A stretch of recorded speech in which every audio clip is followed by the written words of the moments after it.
Pocos directores de cine me han emocionado tanto como nuestra invitada de hoy. Contadora de cuentos, hacedora de pequeñas historias de mujeres que explican la historia, traductora de Lorca al cine. En otra vuelta de tuerca, Paula Ortiz.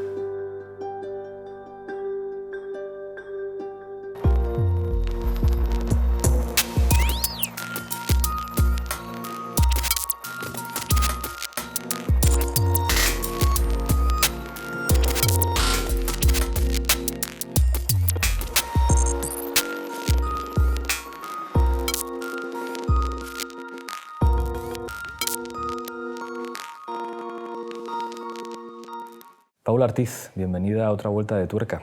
Muchas gracias, encantada de estar aquí. A mí me han contado un secreto, que tú siendo niña viste una película de Greta Garbo y la viste comiendo uvas de la mano de un hombre, pero que no fue tanto que te erotizó esa secuencia como que... ¿Como qué? Pues sí, sí que es cierto. La reina Cristina de Suecia. No sé si me erotizó o no, igual sí, porque los niños también tienen esas sensaciones de otra manera o no las integras así, pero sí que había ahí una fascinación en la... Era una escena entre la reina Cristina de Suecia y un embajador español que le traía uvas y le daba uvas de comer frente al fuego. Y a mí aquel personaje de Greta Garbo tan fuerte, lo recuerdo perfectamente, es de esas escenas que es verdad que se han quedado ahí en mi imaginario. No es una película que luego especialmente ni haya vuelto a ver, ni sea de las grandes películas que a mí me fascinen, ¿no? Pero es verdad que ese momento lo recuerdo perfectamente. Y lo estaba viendo en casa con una tía abuela que nos cuidaba a mi hermano y a mí, una hermana de mi abuela. ¿Cuándo decides de alguna manera que lo del cine a ti te gusta o que contar historias te gusta y piensas, me voy a dedicar a esto? No lo sé, no es una decisión consciente. Eso muchas veces me lo preguntan de cuándo decides, y no es una decisión, porque además yo vivía en Zaragoza y allí la formación, o sea, el poder estudiar o prepararte para dedicarte al cine, yo no conocía a nadie en mi entorno que se dedicara al cine. Entonces no lo considero una posibilidad real. Lo que pasa que sí que es cierto que los relatos, las historias, han habitado mi vida de manera más intensa y más fuerte que la propia realidad en muchos momentos. A veces los relatos son más realidad que la propia realidad, ¿no? Totalmente. O sea, los vives, además, aprendes dentro de los relatos con mucha más intensidad, claro, las emociones, aprendes el mundo y los mundos posibles y los mundos no posibles también, ¿no? Y claro, yo de pequeña, yo creo que pasaba más tiempo dentro de la lectura y de las películas que fuera. O yo tenía esa percepción de que el tiempo ahí dentro se estiraba y que lo único que quería era terminar la escuela o lo que hubiera que hacer. Yo me acuerdo encerrarme para que no entrara mi hermano en la habitación, para que me dejase en paz, para tener ese rato. Tú estudias filología y dices que estudiar filología es consustancial a lo que has hecho después, a ser directora de cine. ¿Por qué? Pues porque la filología, en el fondo, incluso el estudio de la lengua, no solo de la literatura, evidentemente, porque la filología une ahí dos estudios que en teoría tienen poco que ver. La lengua es un sistema, es analizar la comunicación humana y la proyección cerebral, en el fondo, para que nos podamos comunicar lingüísticamente. Y la literatura lo que te hace es estudiar pues las historias que se han escrito desde hace 2000 años ahora. Y ambas cosas es lo que necesitas para hacer cine. Es primero la gran angustia cuando empiezas a hacer cine. Bueno, y ahora, me sigue pasando. Y a veces, incluso con los alumnos, veo que les pasa y otros no, y digo, yo creo que es bueno que te pase, que es la sensación de estar generando una unidad de significado y no sabes si se va a entender. Si el plano, pegado un plano con otro plano y otro plano, eso se va a entender, eso va a llegar. Entonces eso es un ejercicio lingüístico. Absolutamente. Venga, vamos. Y por otro lado, pues el ver qué han contado a lo largo de miles de años, qué hemos necesitado contarnos. A mí me fascinan esos relatos semilla. Y que además de alguna manera se repiten siempre. O sea, es claro, increíble hasta qué punto todas las historias se han contado muchísimas veces. Son la misma siempre. Esas semillas, esos relatos semilla me fascinan. Ver cómo se repiten en todas las culturas, ver cómo cambia socioculturalmente, históricamente el sistema y sin embargo el relato adapta. Haces una tesis doctoral que tiene que ver con el guión y en un momento dado te vas a Nueva York y de alguna manera hay una especie de salto de lo teórico a lo práctico. O sea, ¿en qué momento decides voy a hacer cine? O sea, no voy a estudiar solamente cómo se construye un guión, sino voy a construir con un lenguaje que es diferente a los instrumentos que utiliza, o si no diferente, al menos digamos que implica más cosas que los instrumentos que utiliza un filólogo. Bueno, yo había ido probando haciendo cortos por el juego, bueno, porque como si te gusta el cine, si has visto mucho cine, te apetece hacer cortos. Y yo creo que eso a todos los que nos gusta el cine... Aún así no tiene nada que ver. O sea, no tiene nada que ver dirigir un corto con disfrutar de No tiene ver nada cine. que ver. Y supongo que al principio es muy frustrante porque dices, coño, a mí no me está saliendo esto. No me está saliendo, claro. Y de hecho te sale todo tan cutre que dices, y jamás podré hacer lo que estoy viendo, ¿no? ¿Cómo lo harán? ¿Cómo...? Porque sabes que hay una parte de recursos, pero no es eso. Tú sabes qué es lo que no captas, lo que te frustra, ¿no? De decir qué es lo que no estoy pudiendo hacer. Entonces, bueno, hacer cortos, pero eran un juego en el fondo, eran como una exploración. Y es cierto que cuando yo fui a Nueva York, me fui con una beca para hacer la tesis doctoral. Y era una beca de investigación que aquí en España, una FPU, se enfoca como algo muy teórico, solo para la tesis doctoral. Cuando llegué allí, era la New York University, al Tisch, que es la escuela de cine, pero escuela de cine que implica actores, directores, directores de fotografía, montadores, abogados del audiovisual, músicos. Allí está, al ser una industria tan grande, pues al llegar allí está muchísimo más integrada esa reflexión teórica y la necesidad de la reflexión teórica con eso vertirlo en la fabricación de ficciones. Allí tuve grandes profesores. Spike Lee, entre otros, ¿no? Spike Lee. O sea, ¿cómo es tener de profe a Spike Lee? Spike Lee es un tío muy interesante, claro, obviamente, pero muy agresivo. No, yo he de decir que no es de los grandes profesores a los que recuerde. O sea, yo allí tuve 2 o 3 profesores que me marcaron brutalmente, que creo que no haría cine si no hubiera estado con ellos. Y Spike Lee no es uno de ellos. Pero sí que es cierto que lo que viví allí, un poco, sobre todo los tutores que yo tenía en torno a la tesis, me dijeron, si vas a hacer una tesis sobre las metodologías de escritura de un guión de ficción, deberías escribir un guión de ficción, de un largometraje, vivir el proceso... De escribirlo. Claro, del proceso total, mientras teorizas o analizas, o para tu trabajo teórico en la universidad o para la beca, vívelo, porque luego es cierto que no tiene nada que ver vivirlo. Y es allí donde empecé, ahí sí que tomé la decisión consciente de empezar el guión de una película, que luego fue el de Tu ventana a la mía. Ahora hablaremos de esa película, vamos con los cortos. He visto uno de 2003 que habla de una especie de Dorian Gray al revés, de un joven que está enamorado de su propio rostro y decide guardarlo en una cajita. Por fin tenemos ocasión de hablar con calma. Me gustaría que me contase su historia. ¿Qué le ha pasado? ¿Por qué no tiene cara? ¿Por dónde empezar? La verdad es que es extraño, pero ya me ve.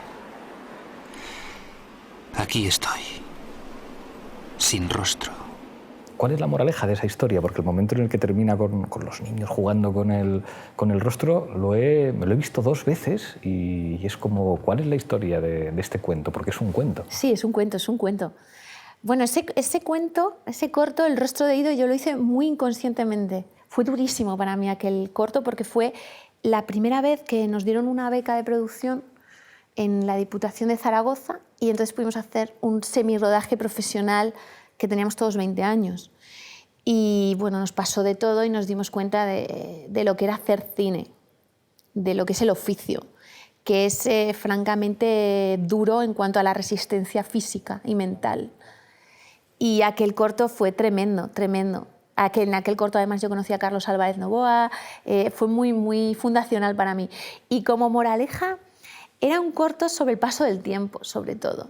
Sobre eso, que es una cosa que 8 años, 8 años. 8 repite. años, sí, de cuánto hace que... Era la cuestión sí que Dorian Gray de captar tu propia identidad y congelarla en contra del paso del tiempo. Y en el fondo era un corto también sobre la soledad. Y, o sea, realmente no te importa, o sea, hipotecar, ser nadie e hipotecar tu soledad a partir de ahora con tal de preservar la belleza, ¿no? O una identidad un poco... O sea, la identidad en contra del cambio. Era un poco una fábula sobre esos temas que a mí me parecían en ese momento, me siguen pareciendo, pero en ese momento es muy naif el corto, porque es muy fábula. Pero a mí me gusta. Mi madre siempre dice que es el que más le gusta. Es el que más le gusta. Fotos de familia. Un viejito fotógrafo que va haciendo sus fotos y que de alguna manera ralentiza el tiempo. Es decir, es como si el ritmo al que te lleva el fotógrafo es distinto a lo que le rodea, pero también me cuesta la moraleja de la historia, con un final sobre la soledad, el yo no podría vivir solo, pero yo viviría 20 años más con mi mujer simplemente por ayudarla a regar las plantas por la mañana, los pensamientos o por ayudarle a ponerle el abrigo. ¿Cuál es esa historia? Pues esa era una historia también en torno al tiempo, como dices, pero sobre todo en torno a la soledad, cómo luchar contra la soledad. La manera que tenía este fotógrafo, este abuelo fotógrafo de luchar contra la soledad son sus fotografías, captar gente y generarse una familia ficticia a través de la gente a la que observa, sigue y fotografiaba. Y con eso él fabula una vida y unas relaciones y una familia que no tiene. Señor, se ha dejado la funda de su cámara. Gracias. Últimamente se me olvida todo. Oye, ¿te importa que te haga una foto? Bueno, no me importa. Muy bien. Ponte ahí, delante de tu tienda. No es mi tienda. Aquí solo estoy por las tardes. Solo por las tardes. Sí, es que por las mañanas hago encuestas. Es curioso eso de las encuestas. Siempre salen mal. O no nos conocemos bien, o simplemente preferimos mentir. A mí me parece muy interesante los autoengaños que nos hacemos, las fábulas que nos hacemos, el relato que nos hacemos de relaciones, de quién es nuestra familia, y cuánto de eso hay de verdad y cuánto de eso no. Y cómo, quién eres tú, tiene mucho que ver también con, yo que sé, una película que a mí me gusta mucho, que es Big Fish, de Tim Burton, del final, que es ese hombre, ¿quién es? ¿Lo que ha vivido de verdad con su familia o todo lo que ha fabulado? Fabulado, claro. Y creo que es las dos cosas. La muerte de Tristan Bog, marionetas. Marionetas de un niño que se tiene que enfrentar de alguna manera a una frustración. ¿Por qué con marionetas? Bueno, ese fue un poco más experimento. Más que un sentido de querer contar una historia. Un experimento estético, de ver cómo funciona. Sí, de ver si... Es un corto que va sobre la pérdida, sobre las ausencias, pero sobre todo sobre la pérdida, sobre cómo aprender las pérdidas, ¿no? Los huecos duelen cuando no hay nada que los cubra completamente. Y ese es un verso de Jesús Bosquet, el que luego pintó los cuadros que hay de fondo, o sea, bueno, los fondos de las marionetas. Y los dos estaban siempre quietos, mirándose el uno al otro sin decirse nada.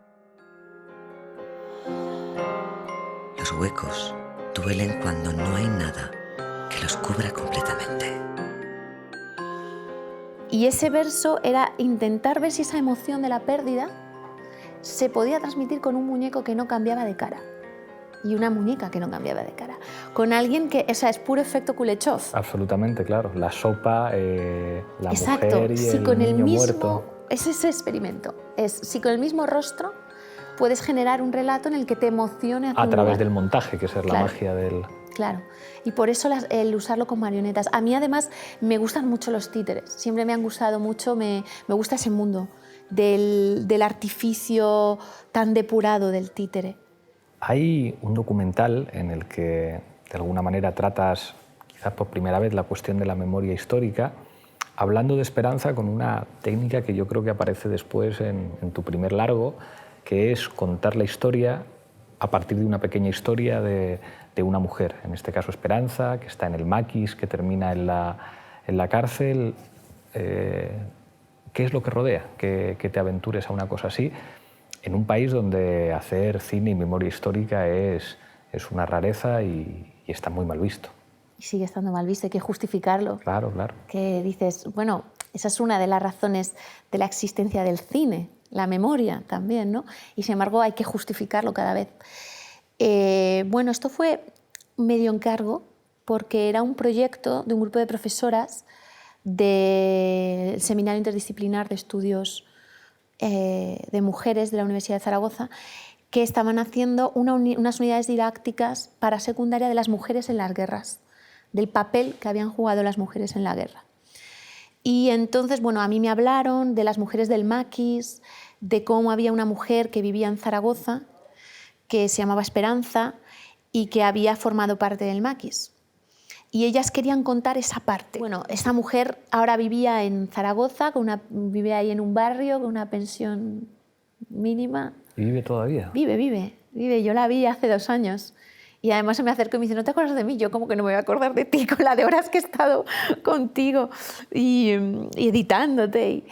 Y bueno, cuando supe de su historia, porque las historiadoras de este proyecto querían contar el maquis, querían recuperar eso, esa figura de esta mujer a los 15 años que por circunstancias de la vida se va al monte y vive en la guerrilla con su hermana, con 15 años, que a mí aquello me pareció brutal.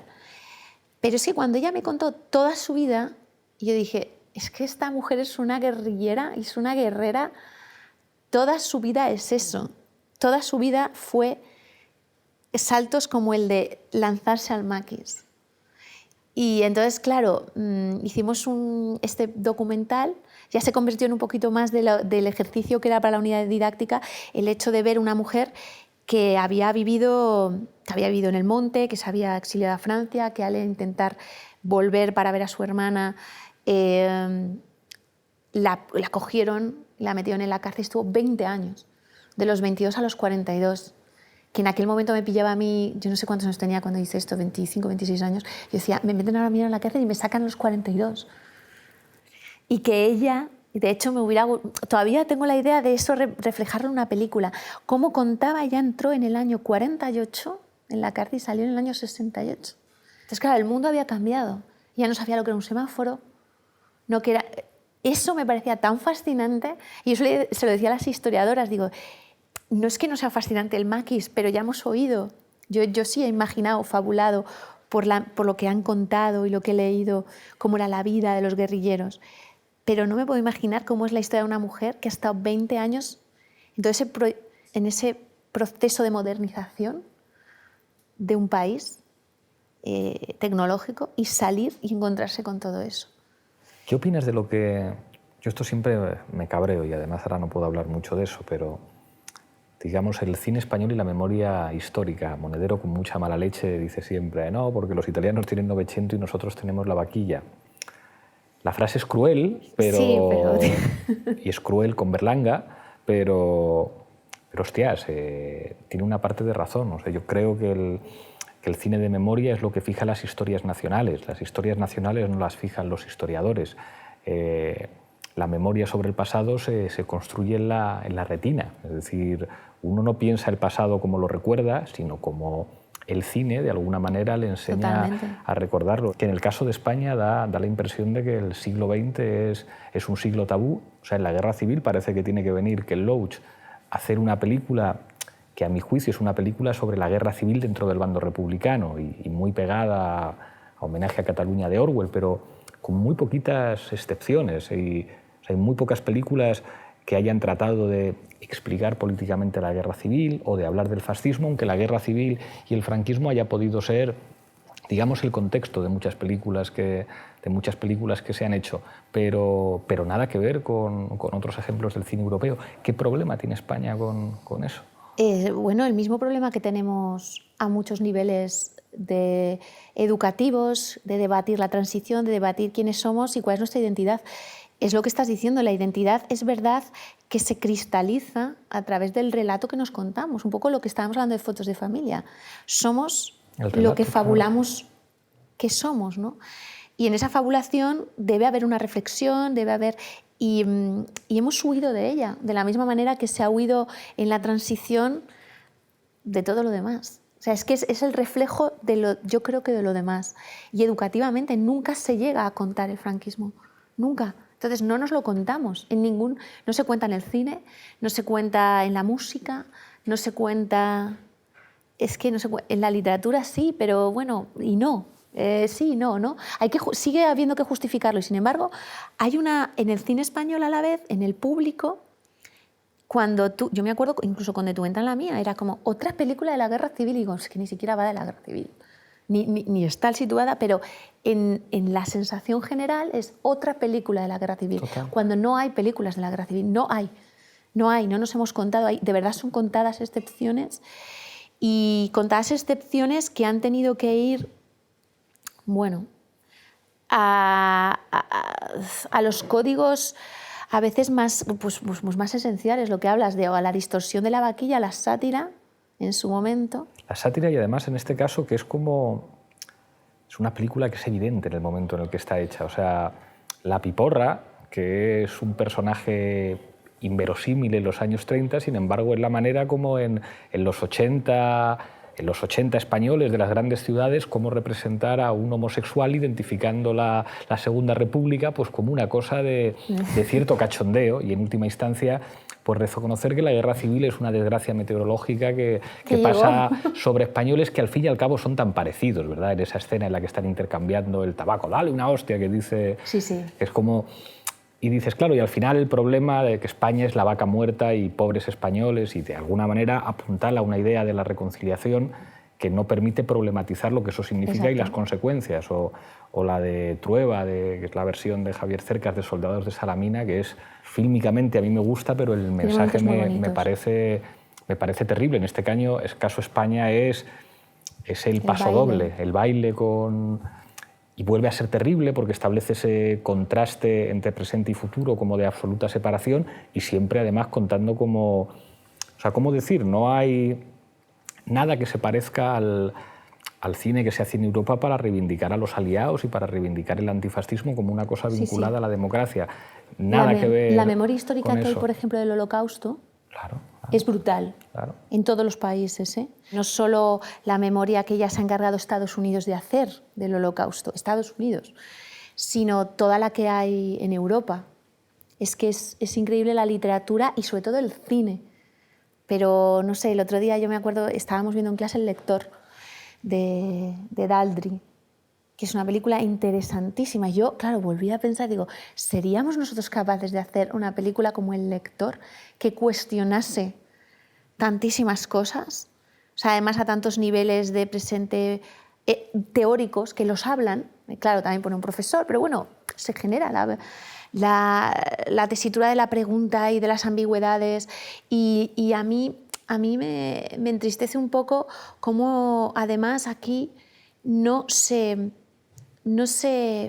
bucea para realmente poder tener relatos que nos devuelvan un crisol de lo que somos a ese nivel histórico, de reflexión histórica, de la identidad sociológica, política, los códigos con los que se pueden contar las historias. O sea, es que en España además solamente existen melodramas de la guerra civil.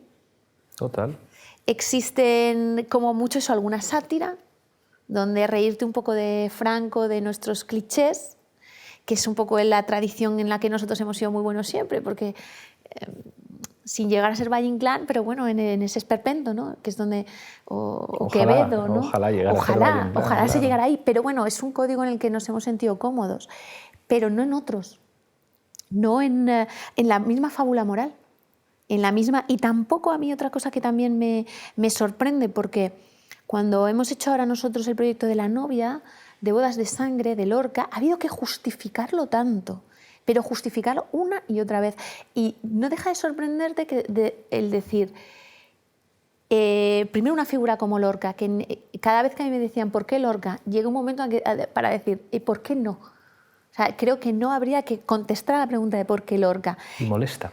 Claro, molesta. Porque dices... molesta Lorca, que manda narices, es decir, que es que, coño, al fin y al cabo Lorca, o sea, la politización de Lorca es una consecuencia que no tiene tanto que ver con lo que representa Lorca, sino con lo que le pasa. Es decir, Lorca Claro, podría ser una expresión estética indiscutida de la cultura española, sin que estuviera ni mucho menos vinculado a un bando, sino que es como mucho más transversal y sin embargo es como... Eso por un lado, y aún así Lorca. hay que justificarlo. Sí, sí. Y eso a mí me ha sorprendido, no me lo esperaba, ¿eh? El tener que estar un día y otro día justificando eso, exponiéndolo, argumentándolo.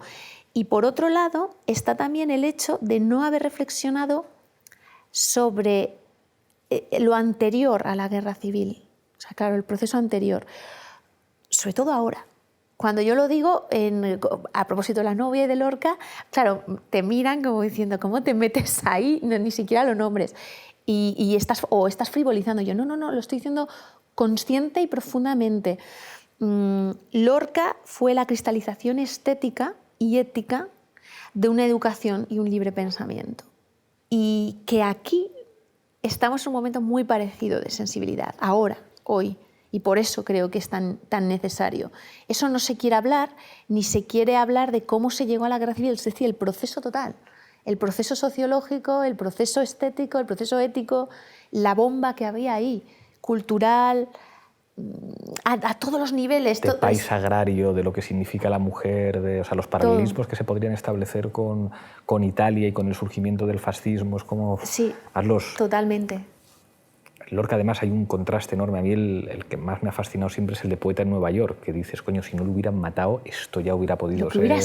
Lo que hubiera sido. A mí me fascina mucho la institución libre de enseñanza a todos los niveles. Desde el punto de vista educativo, pero desde el punto de vista cultural también. Es decir, si hubiéramos conseguido realmente anclar una educación crítica y de librepensadores y librepensadoras, como lo fue, o sea, Lorca, Buñuel y Dalí no fueron una flor, no fueron unos genios, fueron el fruto de una educación. Y de una España que matan. Claro. O sea, hay una escena en La lengua de las mariposas, sí, en la que Fernando Fernán Gómez, haciendo de profesor, cuando está, digamos, explicando 3 generaciones que vivan en libertad, y es como, claro, es que eso es lo que no fue. O sea, son esas secuencias mágicas en algunas películas del cine español que hacen una explicación de que este país no es solamente lo que hemos conocido, que este país era muchas potencias que no se desarrollaron como tal, pero que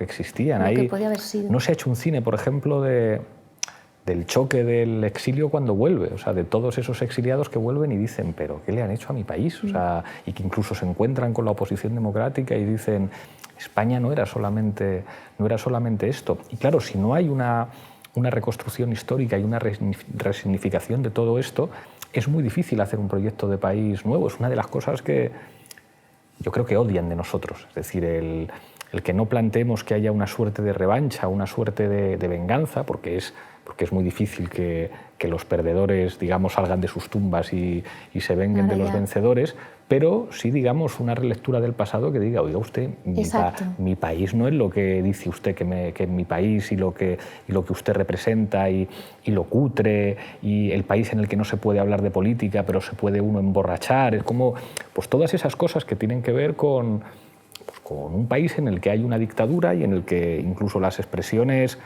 culturales se adaptan a eso, a que no se puede hablar de determinadas cosas, al no sabe usted con quién está hablando, a esas cosas que se representan en el cine franquista, incluso en el cine antifranquista que hereda la estética del claro. Sí, y hereda el matiz y latentemente no puede evitar, porque se han criado en eso, claro. Es normal.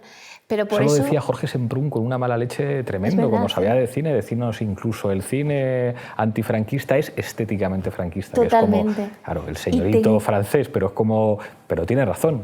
Pero eso es a lo que nos enfrentamos la generación que estamos ahora, y depende desde dónde cuentes tus relatos, sí que te enfrentas en que sean como sean, ideológicamente los que vienen delante de ti y te tienen que producir, te tienen que dar permiso para poder entrar y construir, la estética y la ética sigue siendo de lastre sutil franquista. De tu ventana a la mía, me entusiasmó por diferentes cosas. La primera, 3 historias en 3 periodos históricos fascinantes que además son muy poquito tratados en el cine. La dictadura de Primo de Rivera, como trasfondo, o sea, no es que se vea la dictadura del Primo de Rivera, pero se ve la pecera en la que está Violeta, ¿verdad?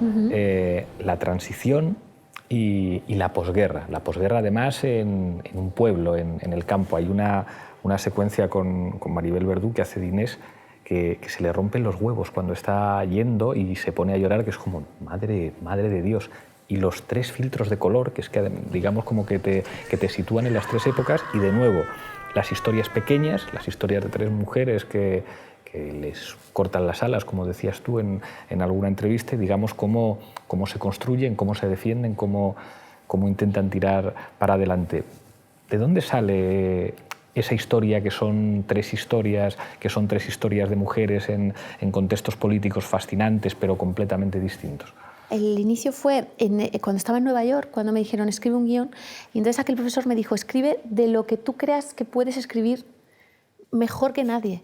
Pero entonces eliges 3 temas distintos. Sí. Es decir, Elegí en el fondo... Bueno, o sea, la idea son las épocas, la idea es que sean 3 mujeres. Fue un cúmulo de circunstancias. Yo no sabía si vamos a poder producir la película. Entonces dijimos, lo que yo sí sé que podemos producir y yo sé dirigir y mantener la atención es de 20, 25, 30 minutos, que son los cortos. Entonces cuando dije, voy a hacer 3... Como un tríptico. Un tríptico que en sí mismo en el guión ya estaba entrelazado, pero se podría hacer un año un corto, otro año otro corto, otro año otro corto, al final tuviésemos una película. Era una manera un poco, una logística para poder empezar a hacer una película sin tener ni los recursos, ni saber si... Voy produciendo poco a poco, claro. Vamos produciendo 3 cortos, claro, que al final son una película. Por eso el tríptico. Luego también estaba el hecho de tratar a las mujeres y tratar la reconstrucción de las mujeres en distintas edades de la vida. Yo fui muy Violeta y estaba como empezando a ser Inés, y había conocido, a mí me habían criado las Luisas. Míranos. Nadie se acuerda de nosotros.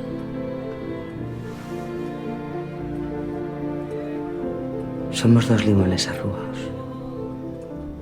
A mí me crió, vivía con nosotros una hermana de mi abuela, soltera, que enganchó un montón de lutos en los pueblos, en un pueblo de Teruel, y claro, nunca se casó. Y crió primero a mi madre y sus hermanas, y luego vivió con nosotros a mi hermano y a mí.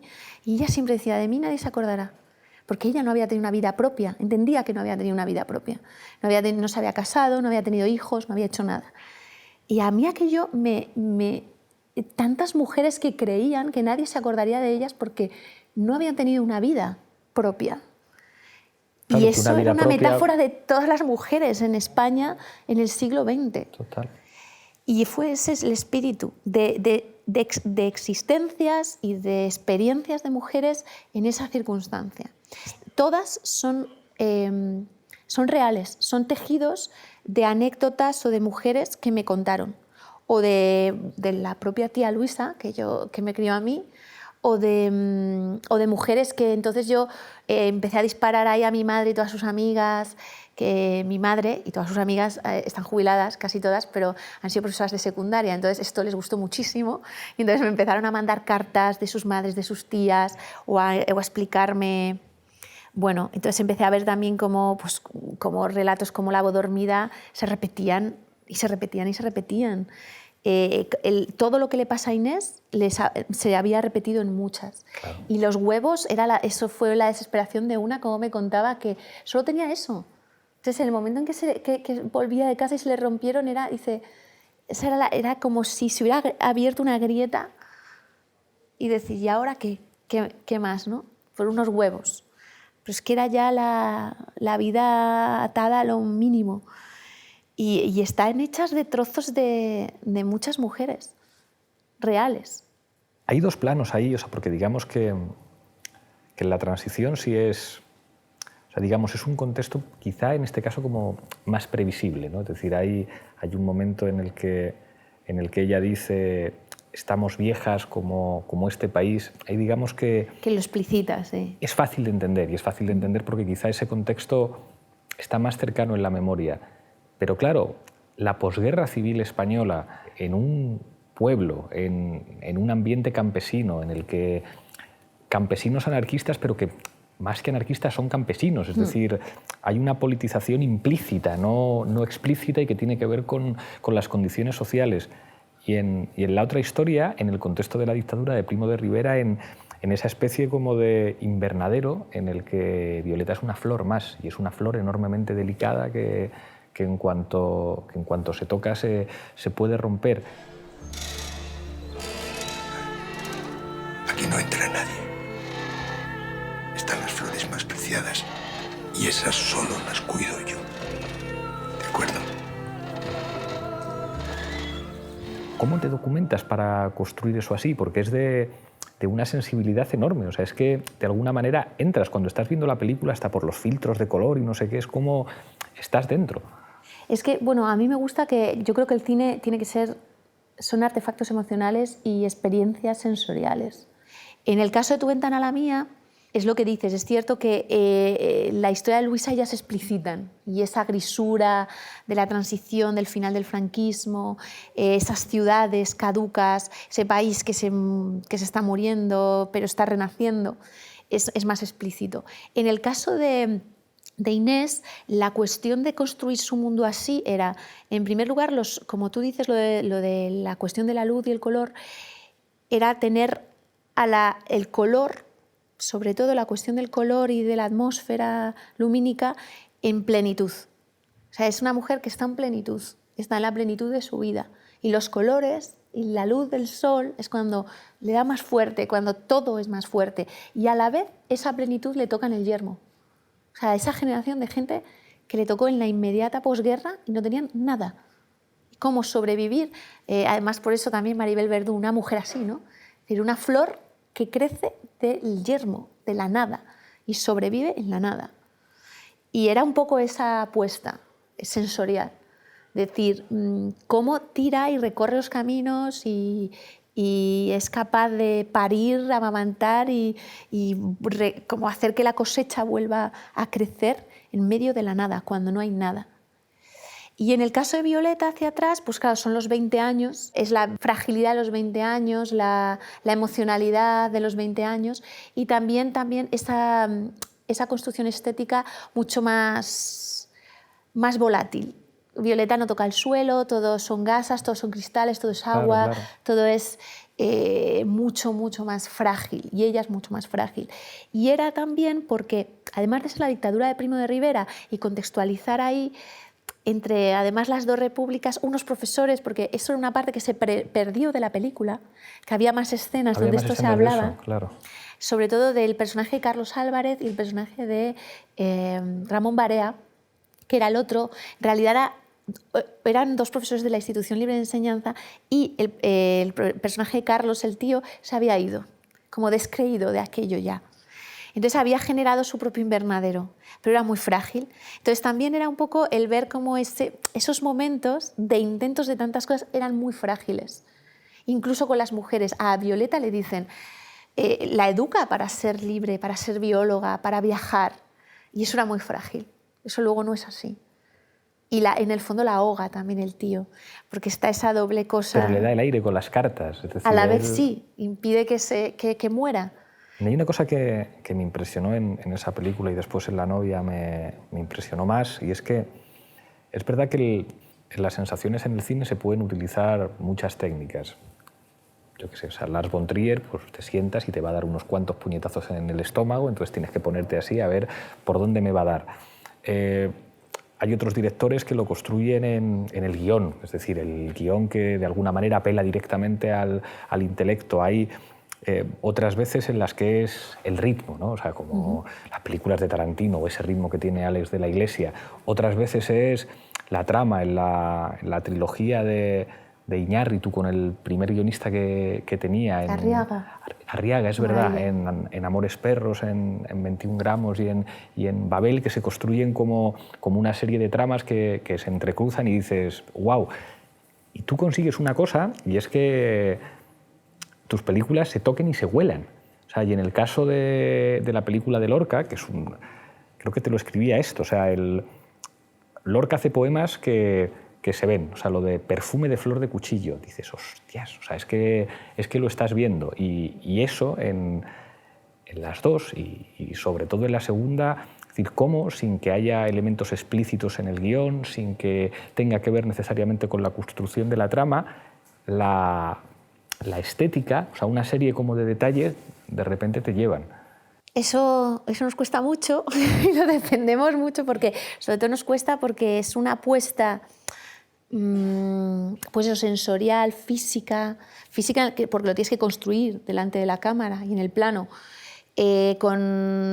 como muy compleja y sofisticada de cara técnicamente a hacerla, y siempre, quiero decir, nosotros somos gente que hacemos cine con muy poco, con 4 cañas, y entonces eso nos ha llevado a mucho sufrimiento de intentar hacer una apuesta así con tan poco. Vale, motor. Uno primera, claqueta final.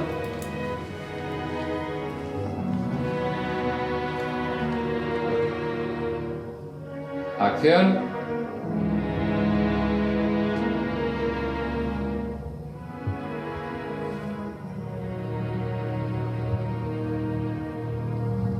Estamos intentando hacer una película que visualmente tenga empaque y transmita a nivel visual lo que la historia, la propia poesía que tiene la historia, ¿no? Además, bueno, yo ya hice la primera película de Paula Ortiz y Paula tiene un universo muy personal y sé un poco dónde están sus claves, y la idea es seguir manteniéndolas y enriqueciéndolas también, claro. Haciéndola evolucionar a un lenguaje un poco más complejo y más enriquecido, ¿no?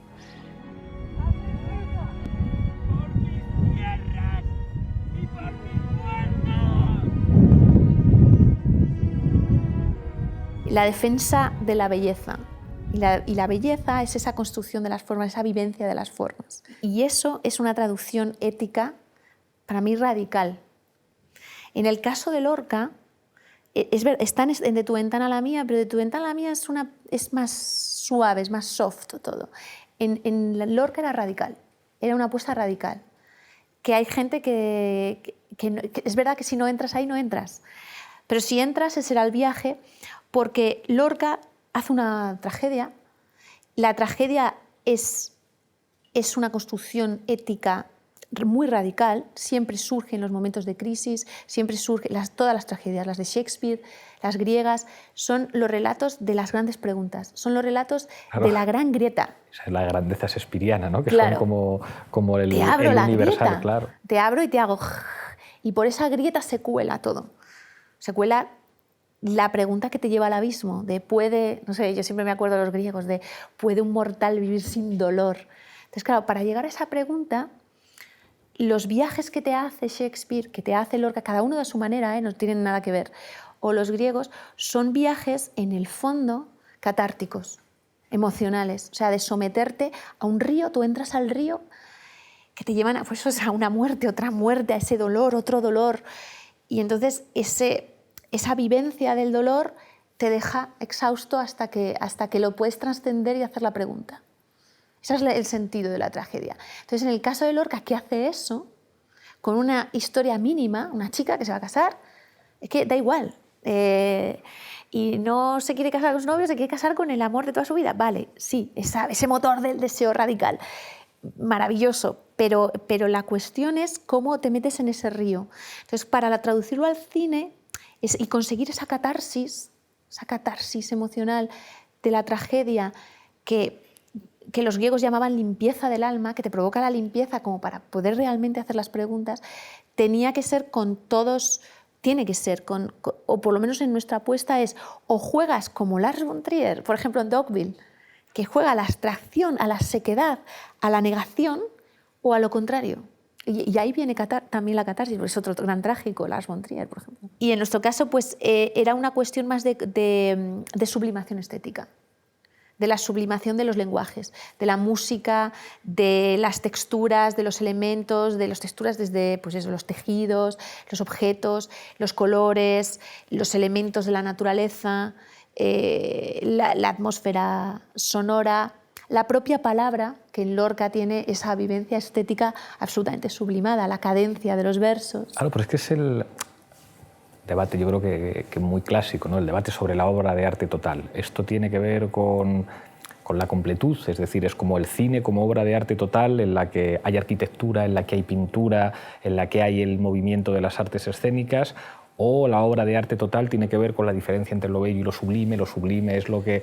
Y aquí, hostias, o sea, utilizáis toda esa pluridisciplinaridad del cine, o sea, que en el cine hay de todo, hay música, hay danza, hay arquitectura, hay pintura, y además eso, o sea, sirve para construir esos momentos en la peli que dices, Dios mío, o sea, qué sublime.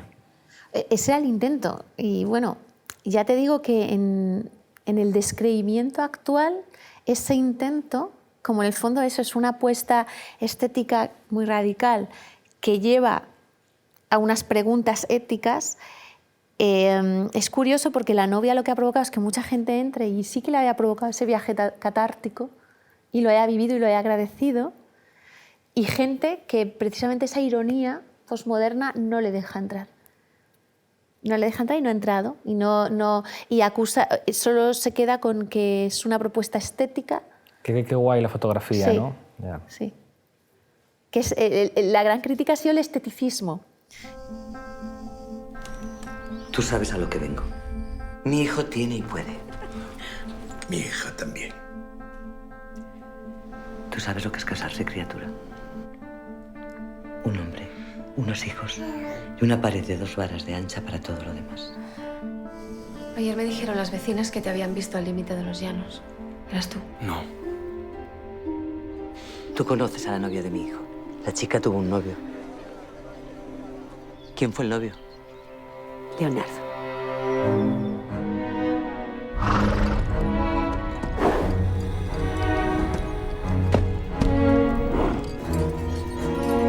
Te voy a abrazar 40 años seguidos.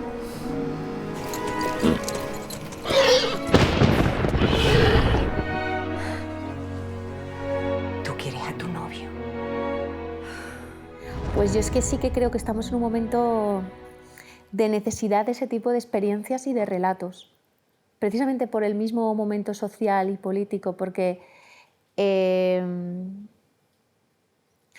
ha desgastado tanto, o sea, están tan desgastados los códigos que casi todos se han convertido en cliché, que parte de la resignificación de las cosas, de la reivindicación de esa belleza, en el sentido también de la bondad, necesita, para mí, experiencias extremas.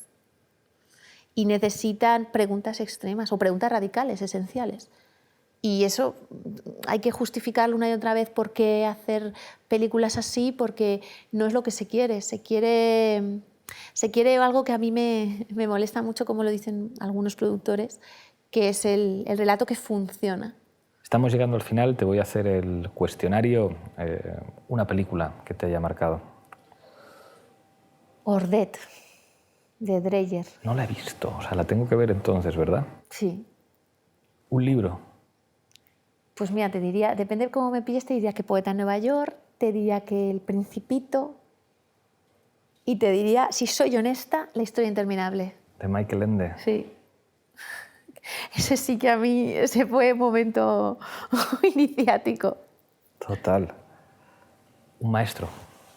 Un maestro, pues, mira, un maestro real que tuve en Nueva York, que se llama Nicolás Tanis, que lo primero que te preguntaba era qué habías leído en el periódico. No puedes hacer cine si no lees el periódico. Si no lees el periódico. ¿Una actriz? Catherine Hepburn. ¿Un actor? Paul Newman. Nos ha jodido. Si me das a elegir. Y por último, una canción. ¿Una canción? Pues te doy una canción de Silvio Rodríguez. Ahora sí que sí, te entrego la taza de la tuerca. Hay que cogerla con la mano izquierda, mirar a esta cámara y brindar por lo que tú quieras. Pues mira, brindo por la belleza y por la bondad. Muchas gracias, Paula. A ti.